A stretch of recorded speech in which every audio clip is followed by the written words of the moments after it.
Halo Sobat Nighties. Perkenalkan, aku Sirnar Mahasuti dengan NIM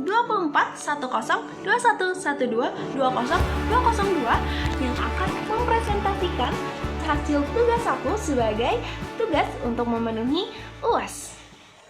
Pertanyaan yang pertama, buatlah analisa terbaik kalian terkait maraknya petugas parkir dan PAOGA di wilayah Kalimantan Selatan. Mengapa itu bisa terjadi dan apakah tidak ada peraturan daerah di Kalimantan Selatan yang mengatur mengenai hal tersebut? Oh iya teman-teman Noitis, sebelumnya udah pada tahu belum apa itu PAOGA? Jadi, istilah PAOGA itu merujuk pada warga yang secara sukarela membantu mengatur lalu lintas di berbagai titik kota. Meskipun seringkali mereka mengharapkan imbalan dari pengguna jalan. Mereka bukan merupakan petugas resmi seperti polisi atau dinas perhubungan, namun memiliki peran penting dalam mengurai kemacetan di lokasi yang tidak selalu diawasi oleh petugas resmi. Biasanya, PAOGA sering kita temui di persimpangan jalan, jalan tanpa lampu lalu lintas, atau area rawan macet. Di Kalimantan Selatan, khususnya di wilayah Banjarmasin, keberadaan PAOGA cukup umum di persimpangan lampu merah dan area putar balik. Keberadaan PAOGA ini menimbulkan pro dan juga kontra. Ada yang berpendapat bahwa PAOGA membantu kelancaran dan ketertiban lalu lintas. Namun, di sisi lain, ada juga yang melihat keberadaannya justru menimbulkan kemacetan karena lebih memprioritaskan pengendara yang memberi imbalan serta merugikan dari segi finansial. Secara hukum, tindakan PAOGA termasuk ilegal dan berisiko. Lalu, mengapa keberadaan PAOGA bisa semakin marak? Hal ini dapat dijelaskan melalui beberapa faktor utama. Faktor pertama, faktor ekonomi. Banyak individu memilih menjadi PAOGA karena kondisi ekonomi yang sulit dan sulitnya memperoleh pekerjaan formal. Bagi mereka, profesi ini menjadi salah satu cara bertahan hidup dan mendapat penghasilan meskipun bersifat informal dan berisiko. Faktor yang kedua, kebutuhan pengendara. Sebagian pengguna jalan merasa keberadaan PAOGA membantu, terutama dalam situasi padat di mana mereka ingin berbelok atau putar balik dengan lebih mudah. Kondisi ini mendorong interaksi pemberian imbalan tetap terjadi. Terakhir, lalu faktor ketiga, lemahnya penegakan hukum. Peraturan daerah saat ini belum mengatur secara spesifik fenomena PAOGA. Umumnya hanya mengatur secara umum mengenai ketertiban lalu lintas dan ketentraman masyarakat, sehingga penindakan terhadap PAOGA kurang optimal.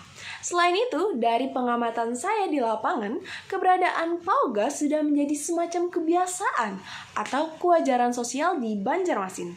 Meskipun secara hukum tindakan ini ilegal.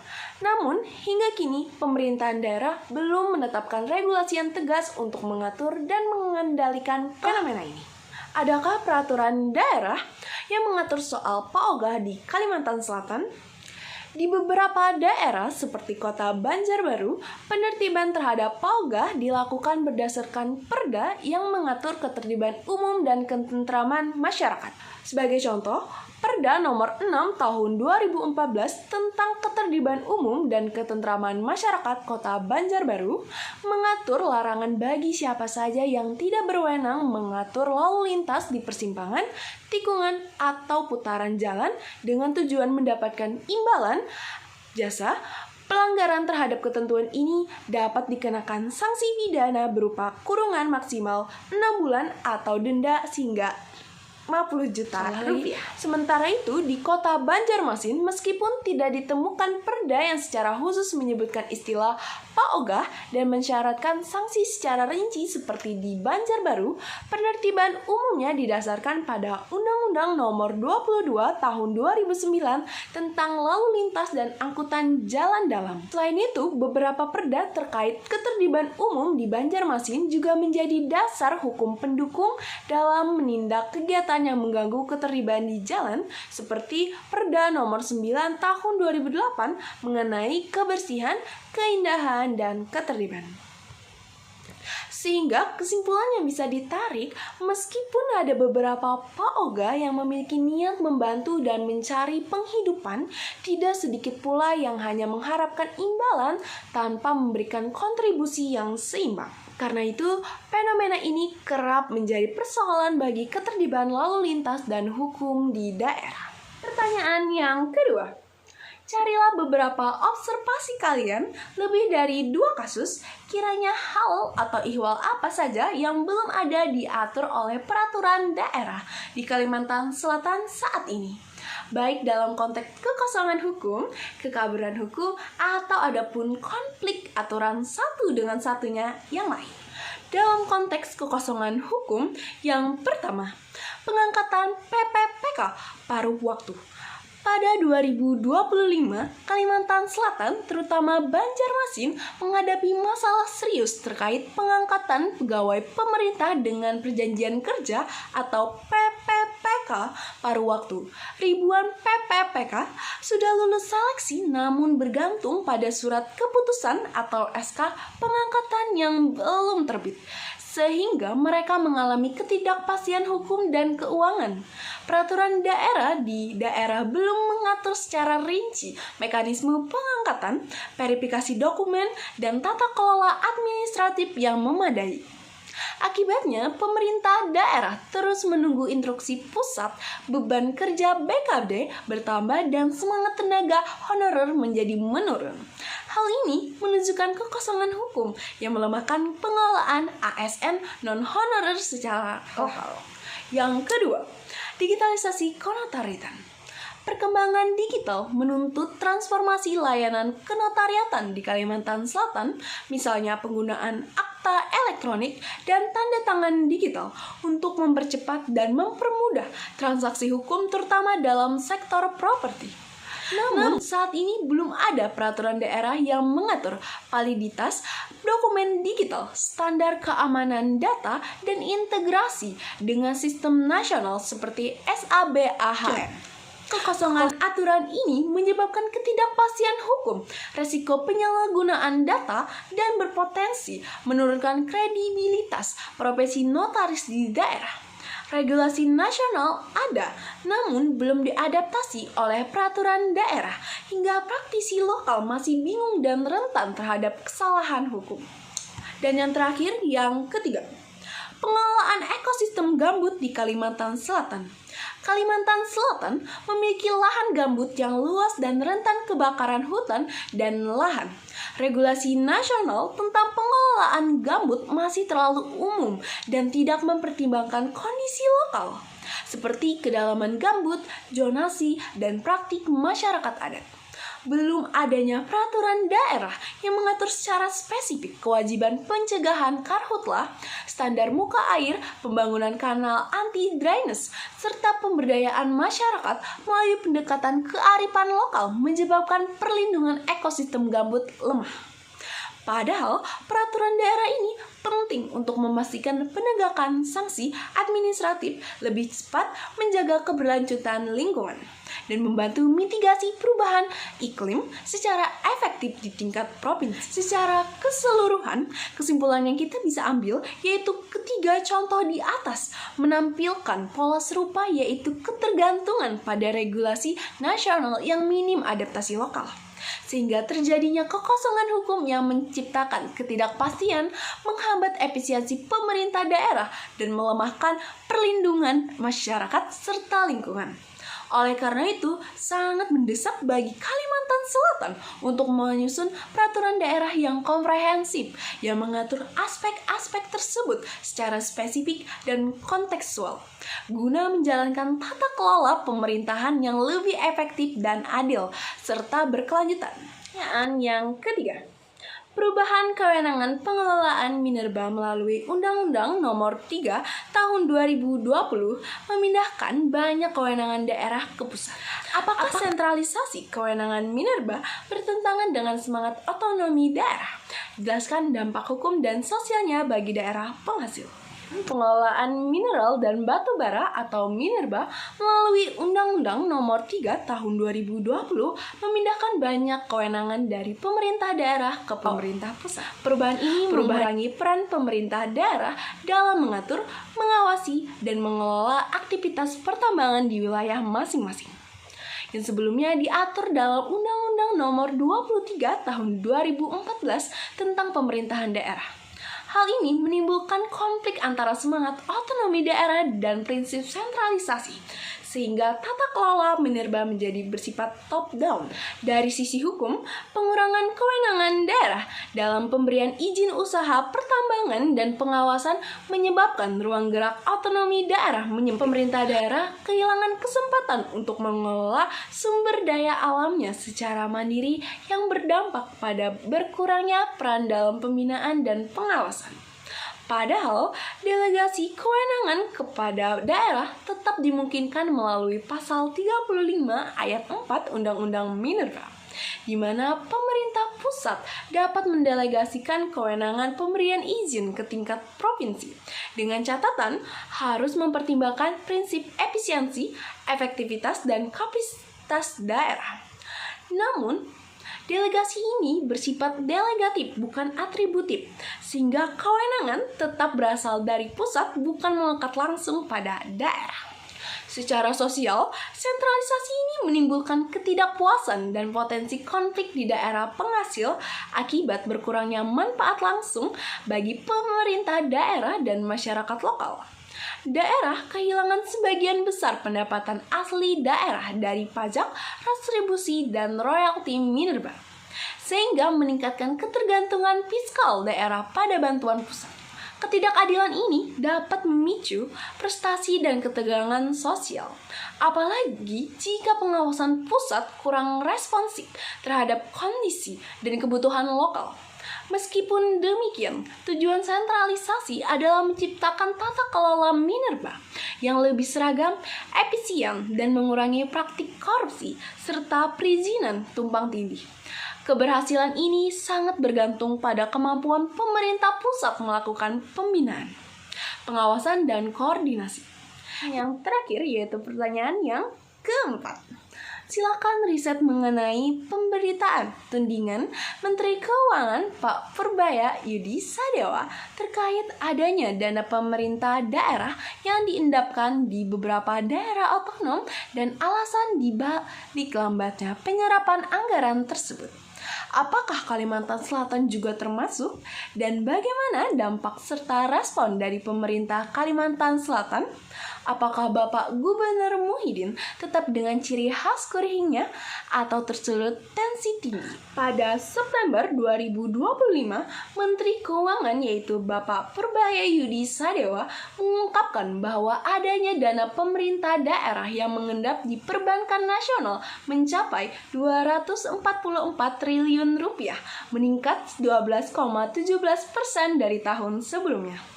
Dana mengendap ini mencerminkan rendahnya realisasi belanja daerah, khususnya pada belanja modal yang menghambat penggerakan ekonomi lokal.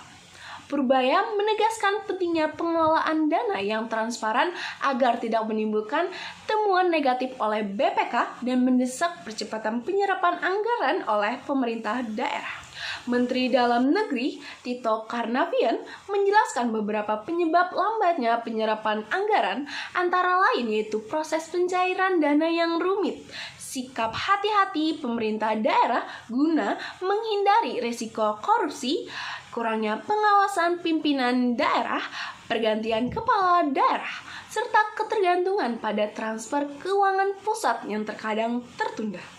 Sebagian besar belanja pegawai telah terrealisasi dengan baik.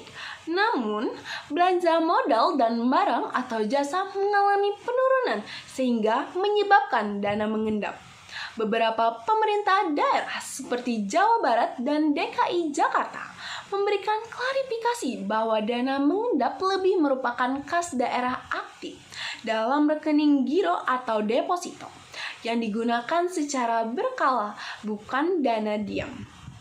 Hal ini menunjukkan adanya perbedaan pencatatan dan tata kelola dana yang masih menjadi masalah umum di hampir seluruh daerah. Provinsi Kalimantan Selatan termasuk dalam daftar dengan dana mengendap sekitar 4,7 triliun rupiah di Bank Kalimantan Selatan. Pihak pemerintah provinsi menegaskan dana tersebut merupakan kas daerah dalam bentuk rekening giro dan deposito yang dikelola oleh profesional dan digunakan secara aktif untuk membiayai belanja pemerintah. Kesalahan teknis sempat membuat dana tercatat seolah milik salah satu kota dalam provinsi. Namun kini dana sedang dialokasikan kembali ke perangkat daerah untuk mempercepat penyerapan anggaran. Dana ini juga menghasilkan bunga yang masuk ke kas daerah. Muhyiddin juga menjelaskan bahwa penempatan dana dalam deposito memberikan manfaat berupa pendapatan bunga sebesar 92 miliar rupiah hingga mendekati 100 miliar rupiah sebagai tambahan pendapatan daerah yang sah. Gubernur tetap mempercayakan komunikasi yang rasional dan tenang tanpa emosi tinggi guna menjaga kepercayaan publik terhadap pengelolaan keuangan daerah. Bencana banjir yang ada di Sumatera telah menyebabkan ribuan warga terdampak, ratusan jalan dan puluhan jembatan rusak, serta kendala distribusi bantuan. Pengungsi mulai terpapar penyakit kulit dan ispa dengan ribuan kasus yang dilaporkan. Sekretaris Dinkes Sumut, Hamid Rizal Lubis, memperingatkan jika tidak segera ditangani, penyakit ini bisa berkembang menjadi kejadian luar biasa. Politikus Gerindra Endi Patijaya mengklaim pemerintah sudah maksimal menangani bencana, membantah kritik pihak yang hanya sekali datang ke lokasi bencana. Bukannya itu merupakan tugas pemerintah? Lalu, mengapa bencana ini tak kunjung menjadi bencana nasional? Kritik muncul karena bencana belum ditetapkan sebagai bencana nasional, meski hampir semua fraksi DPR dan kepala daerah terdampak sudah meminta status itu. Beberapa kepala daerah di Aceh sudah menyatakan tak mampu mengatasi dampak bencana dan meminta presiden untuk turun tangan langsung. Ketua Komisi 5 DPR menilai bencana ini memenuhi syarat sebagai bencana nasional berdasarkan Undang-Undang Penanggulangan Bencana, Undang-Undang Nomor 24 Tahun 2007 yang mengatur kewenangan pemerintah pusat untuk menetapkan status tersebut berdasarkan dampak sosial ekonomi dan kemampuan daerah. Meski begitu, pemerintah hanya mengumumkan bencana ini sebagai prioritas nasional, bukan status darurat bencana nasional. Pakar hukum lingkungan menyebut ini sebagai gimmick, karena status prioritas nasional tidak diatur dalam penanggulangan bencana dan menghindari konsekuensi anggaran yang lebih besar. Pakar BMKG dan Geologi UGM Dwi Korita Karnawati menjelaskan penyebab banjir dan longsor karena kondisi geologi Sumatera yang labil, rentan longsor akibat batuan retak, dan pembentukan bendungan alami oleh longsoran yang kemudian jebol. Perubahan iklim menyebabkan hujan ekstrim dan anomali siklon tropis memperparah bencana. Kerusakan ekosistem dan pembukaan lahan di daerah aliran sungai DAS juga memperbesar volume limpasan air sehingga banjir semakin parah. Menteri Lingkungan Hidup Hanif Faisal Nurrafiq menemukan indikasi aktivitas perusahaan-perusahaan besar yang membuka lahan dan berkontribusi pada peningkatan risiko longsor dan banjir. Pemerintah sudah memerintahkan penghentian aktivitas di area berisiko dan melakukan pemeriksaan lebih lanjut. Kapolri menyatakan penelusuran kayu gelondongan terkait kemungkinan illegal logging dan pembukaan lahan yang memperparah bencana masih dalam tahap investigasi. Secara singkat, bencana banjir dan longsor di Sumatera akibat kombinasi faktor alami, geologi dan iklim, dan ulah manusia yaitu kerusakan lingkungan. Dengan penanganan pemerintah pusat yang dinilai belum optimal karena belum menetapkan status darurat bencana nasional meskipun angka korban dan kerugian sudah sangat besar. Saya mengusulkan agar pemerintah segera menetapkan banjir dan longsor yang melanda Aceh, Sumatera Utara, dan Sumatera Barat sebagai bencana nasional. Penetapan ini bukan sekedar formalitas administrasi, melainkan langkah strategis yang sangat penting agar proses penanganan dapat berjalan secara terpadu, mendapat prioritas utama, dan didukung sumber daya baik dari pusat maupun daerah dengan optimal. Kita melihat realita di lapangan sangat berbeda dengan klaim respon maksimal dari beberapa pejabat pemerintah. Faktanya, banyak kepala daerah yang terdampak, seperti Bupati Aceh Utara, Pidijaya, dan Aceh Selatan secara terang-terangan menyatakan ketidakmampuan mereka mengatasi bencana ini. Mereka meminta intervensi langsung dari Presiden karena keterbatasan anggaran, sumber daya, serta kapasitas infrastruktur yang rusak seberat akibat banjir bandang dan longsor. Kerusakan yang terjadi tidak main-main. Lebih dari 1 juta warga menjadi korban pengungsian. Ribuan menderita penyakit kulit dan infeksi saluran pernapasan akut yang meluas. Bahkan jumlah korban jiwa terus bertambah mendekati 1.000 orang. Infrastruktur vital seperti jalan dan jembatan hancur, menghambat distribusi bantuan dan evakuasi yang sudah sangat mendesak. Penanganannya tertunda secara resmi dan belum masuk status darurat nasional, jelas memperlambat mobilisasi dana dan tenaga terlatih dari pemerintah pusat. Padahal kondisi alam di Sumatera sangat rentan bencana dengan struktur geologi labil dan iklim yang semakin ekstrim akibat perubahan iklim global. Ditambah lagi kerusakan lingkungan dan pembukaan lahan ilegal di sekitar daerah aliran sungai meningkatkan risiko banjir dan longsor. Dari sisi sosial ekonomi, dampak ini sangat mengkhawatirkan karena berpotensi memperdalam kemiskinan, terutama di Aceh, di mana daya tahan ekonomi masyarakat sudah rapuh. Proses pemulihan diperkirakan bisa memakan waktu 20 hingga 30 tahun jika penanganan hanya mengandalkan sektor lokal dan sumber daya terbatas. Hal ini tentu akan memperpanjang penderitaan masyarakat dan menghambat pembangunan wilayah. Oleh karena itu, pemerintah tidak bisa bersikukuh untuk menangani bencana ini secara mandiri tanpa melibatkan bantuan dari lembaga nasional dan juga internasional. Justru keterbukaan menerima bantuan eksternal yang terkoordinasi akan mempercepat penanganan darurat, rehabilitasi kawasan, serta pembangunan kembali infrastruktur yang rusak parah.